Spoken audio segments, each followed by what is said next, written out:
Rahul Gandhi America दौरे पर हैं और कैलिफोर्निया के स्टैनफोर्ड यूनिवर्सिटी में राहुल गांधी ने अपनी लोकसभा सदस्यता जाने पर बड़ा हमला किया और इस वक्त बीजेपी की एक प्रेस कॉन्फ्रेंस हो रही है। रविशंकर प्रसाद क्या बोल रहे हैं, आइए सुनते हैं। एक्सपर्ट राहुल गांधी ने कही थी उस वीडियो में, वो पब्लिक डोमेन में है, आप देख सकते हैं।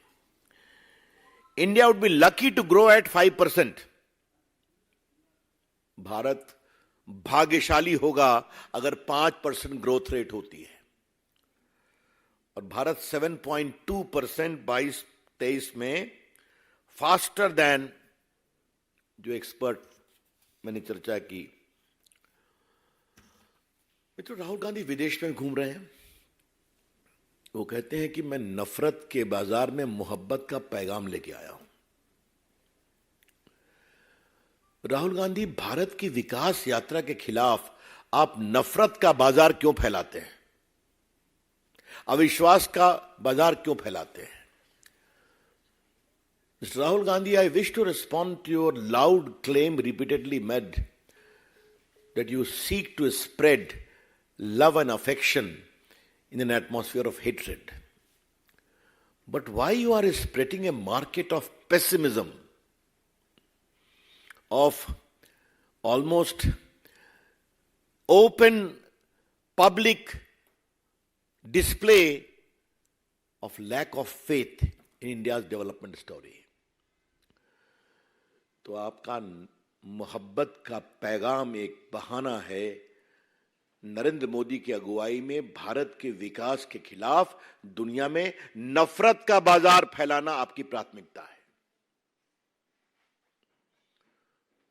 राहुल गांधी जी, आज आपके सारे नफरत के बाजार के झूठ को जीडीपी की दरों ने अपने आप में रिजेक्ट किया है, ये हम जरूर कहना चाहेंगे। मित्रों, मैं 2 रिपोर्ट की और चर्चा करूंगा। ये मॉर्गन स्टैनली की रिपोर्ट जो आई है, उन्होंने 10 फंडामेंटल चेंजेस को मेंशन किया है कि भारत 10 साल में कैसे बदला है।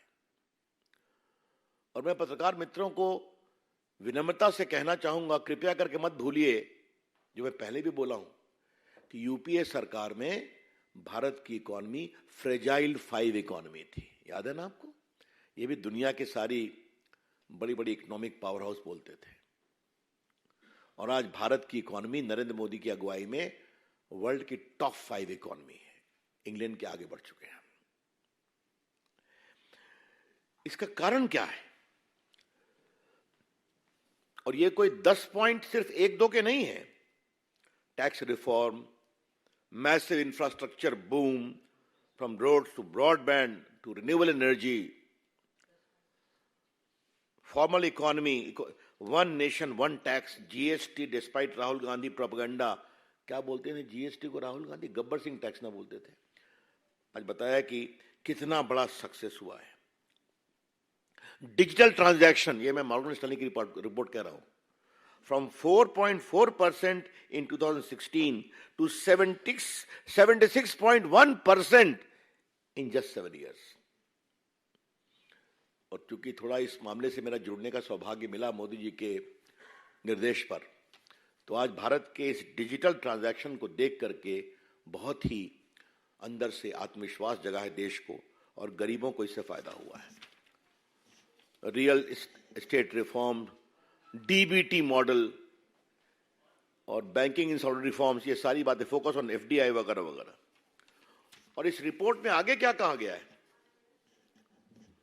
Manufacturing share of GDP to rise by 5%, export market to double, consumption market, profit boom, कई चीजें, 10 पॉइंट उन्होंने मॉर्गन स्टैनली की रिपोर्ट में कहा है। और आपको हम एक और रिपोर्ट दिखाना चाहेंगे जो आज के एक पिंक पेपर में लिखा हुआ है। ये स्टैंडर्ड चार्टर की रिपोर्ट है। Indian exports of goods could reach 773 billion bye 2030। Bharat दुनिया की एक बहुत बड़ी इकोनॉमी का ड्राइवर बनेगा, प्रॉफिट का, ग्रोथ का, मैन्युफैक्चरिंग का। और हमने आपको एक नंबर दिया था कि 14 में भारत में मोबाइल फोन 78% बाहर से आता था। आज भारत में 100% लोकल मैन्युफैक्चरर सर्व होता है और 90,000 करोड़ का मोबाइल बाहर एक्सपोर्ट हुआ है लास्ट फिस्कल में।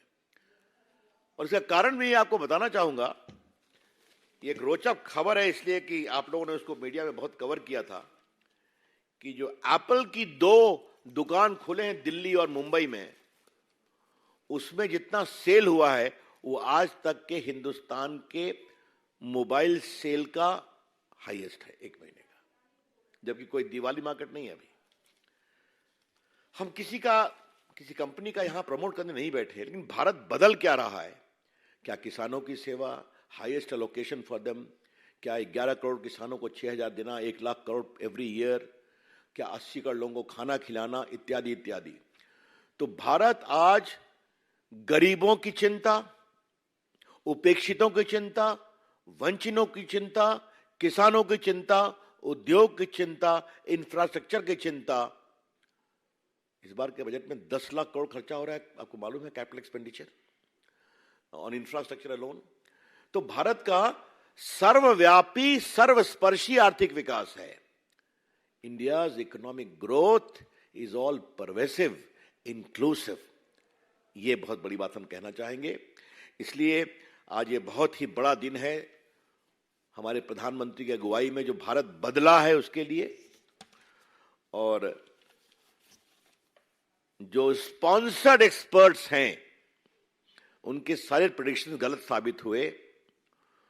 और राहुल गांधी जी, मैं आपसे, अगर आपको उचित लगे तो ये रिपोर्टों को जरा खुले मन से पढ़िए। कई बार मोदी जी के बारे में कुछ भी होता है तो आपका खुला मन नहीं रहता है। इसको एक बार पढ़ेंगे तो एक बार भारत के विकास के बारे में नफरत के बाजार फैलाना बंद करिए, इतना ही कहना चाहेंगे। I am open two questions now.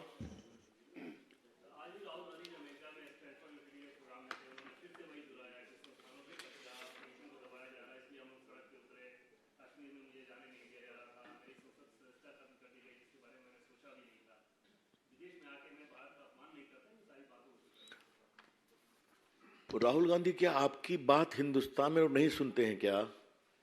कि आपको विदेश जाके भारत की आलोचना करनी पड़ती है?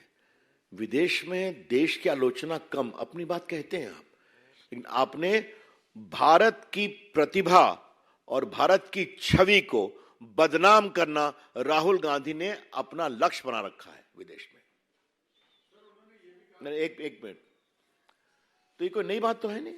जो लंदन में कहा, जो जर्मनी में कहा, जो सिंगापुर में कहा, वही अमेरिका में कह रहे हैं।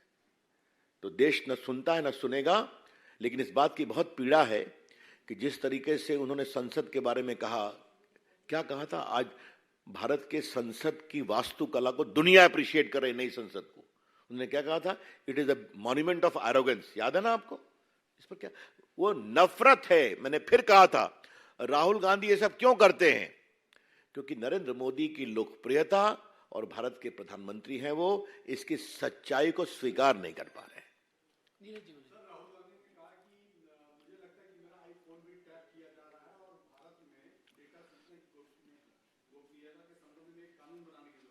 झूठ बोल रहे हैं राहुल गांधी। उनके टेलीफोन की डेटा की बात है। आपको मालूम, मामला सुप्रीम कोर्ट गया था ना, और सुप्रीम कोर्ट ने कहा था कि जिन लोगों को ऐसा लगता है कि उनके फोन का डेटा हैक हो रहा है, वो अपना फोन जमा कर दें एक्सपर्ट कमेटी के सामने। राहुल गांधी ने कभी हिम्मत की क्या? यही तो मैं आपसे कह रहा हूं। जब अवसर आता है आपके आरोपों की जांच का, तो आप उसमें सहयोग करते नहीं, उसमें भाग जाते हैं, क्योंकि सच्चाई सामने आ जाएगी। जहां तक डेटा प्रोटेक्शन लॉ का सवाल है, that is a work in progress.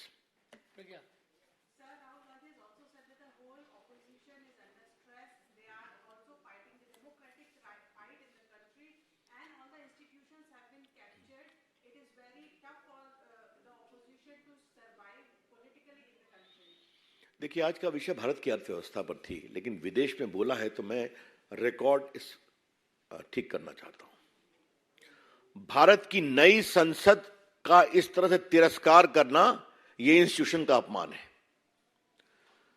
चुनाव आयोग के खिलाफ हल्की बातें करना यह इंस्टीट्यूशन का अपमान है।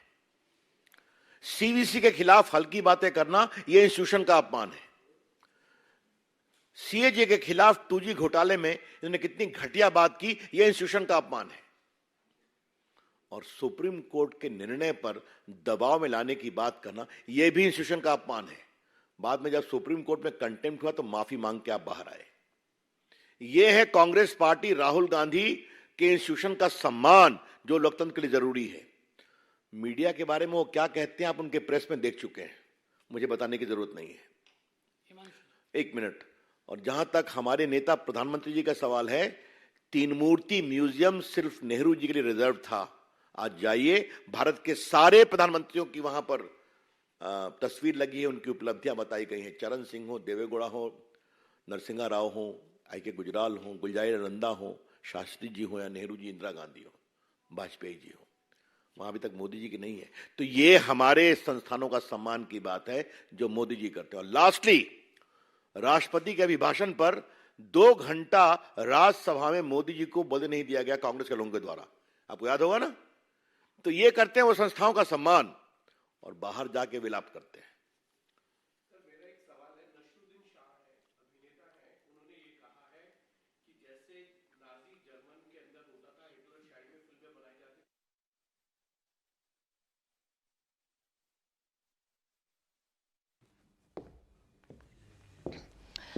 तो आपने बीजेपी की प्रेस कॉन्फ्रेंस में रविशंकर प्रसाद को सुना। उन्होंने कहा राहुल गांधी को टारगेट करते हुए कि भारत को बदनाम करना, वो भी विदेशी धरती पर, ये राहुल गांधी कर सकते हैं केवल। आप सुनिए एक बार फिर उन्हें। Such a silly comment made by a leader who aspires to become the Prime Minister of India. This only shows pathological hatred against the Prime Minister. You cannot turn to logic, proper developmental indexes, then you make these comments. BJP ने राहुल गांधी को आईना दिखाया है। America में राहुल गांधी के बयानों पर विरोध जताया है, लेकिन राहुल गांधी हैं कि मानते ही नहीं। राहुल गांधी ने एक बार फिर मोदी सरकार पर अटैक किया है। कैलिफोर्निया के स्टैनफोर्ड यूनिवर्सिटी में राहुल गांधी ने अपनी लोकसभा सदस्यता जाने पर हमला किया।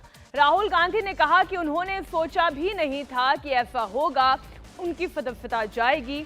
मैं शायद भारत में मानहानि केस में सबसे ज्यादा सजा पाने वाला शख्स हूं। 2004 से सियासी पारी की शुरुआत की, लेकिन जो अभी हो रहा है वैसी कल्पना नहीं की थी कि देश में कभी ऐसा भी देखूंगा। राहुल गांधी यही नहीं रुके। राहुल गांधी ने कहा कि इस घटना ने मुझे राजनीतिक तौर पर नया अवसर दिया है। आइए आपको सुनाते हैं राहुल गांधी ने अपने संसद सदस्यता को लेकर क्या कहा। एक तरफ जहां मोदी की लीडरशिप का दुनिया लोहा मान रही है, मोदी सरकार के 10 रिफॉर्म को हिंदुस्तान की तस्वीर और तकदीर बदलने वाला बताया जा रहा है, वहीं राहुल गांधी का मोदी विरोधी एजेंडा लगातार जारी है। राहुल गांधी ने लगातार दूसरे दिन अमेरिका में प्रधानमंत्री नरेंद्र मोदी के खिलाफ, मौजूदा सरकार के खिलाफ हमला बोला। When we see struggles between the ruling party and the opposition in other democracies, we hardly ever see the opposition seeking international support outside the foreign ministry. You've gone rogue in some respects. No, I'm not seeking support from anybody. I'm very clear that our fight is our fight.